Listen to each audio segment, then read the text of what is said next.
People were wrong about Amouage Decision. If you've been tapped into the world of niche perfumery over the last couple of years, you definitely have heard of the House of Amouage, and recently some of their perfumes have been getting a lot of hype. One of the ones that has been getting a lot of hype is Decision from the House of Amouage. This has gotten a lot of mixed reviews, not just because of the scent, but because of its originality and its complexity. A lot of the fans of the old Amouage perfumes under Christopher Chong's control have been complaining that Decision and a lot of the newer releases have been boring, basic, lacking complexity, lacking artisticness, and lacking what makes Amouage Amouage. In fact, I've heard countless people say that this is one of the most mass appealing, boring, and easy to wear Amouage perfumes, and I completely disagree. Now, I'm not going to lie and say that this is as unique or complex as something like Amouage's Figment Man or Amouage's Reckless Leather. But to say that this is boring and one-dimensional is just completely wrong. Even the people who really enjoy this perfume are not giving it the credit it deserves. And I say that because Amouage's Decision is way more complex than people make it out to be. It's hard to tell if people really do believe this is simple, or if people are just recycling the words of other content creators, because that seems to be the case of a lot of people nowadays. Amouage Decision is not a basic vanilla perfume. What this is a gorgeous combination of bourbon vanilla and Akigala wood. There is no Akigala wood note listed, but if you've smelled Akigala wood, whether that be in Purpose, Purpose 50, or any other perfumes, especially perfumed by Canton Biche, it's very easy to pick up that note in here.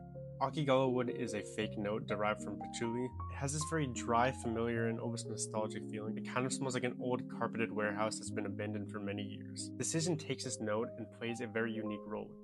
Of course, the House of Amouage is known for its frankincense. There is a lot of olibanum in here. That is mixed with the vanilla, Akigala wood, and juniper berry, which gives this cold, metallic, and smooth, familiar feeling. Decision has the perfect counterbalance between sweetness, bitterness, sharpness, smoothness, and everything in between. The vanilla in here has this very boozy, deep, and dark character. Every time I smell Amouage Decision, I can almost taste it in my throat. However, the juniper berry in here is very sharp and citrusy and zingy.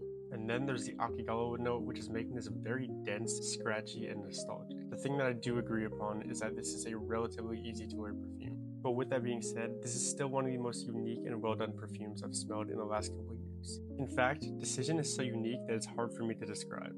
I'm going to end this video with a one-sentence description, and with hopes that you will sample this perfume because I cannot describe it.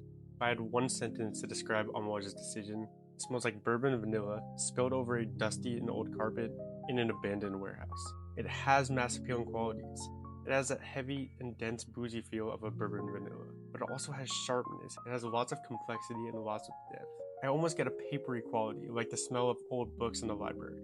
I'm going to leave my description at that. I know this is a short video, but I can't really describe it any better than this. The main thing I wanted to say was that Decision is a much more complex and unique perfume than people are making it out to be.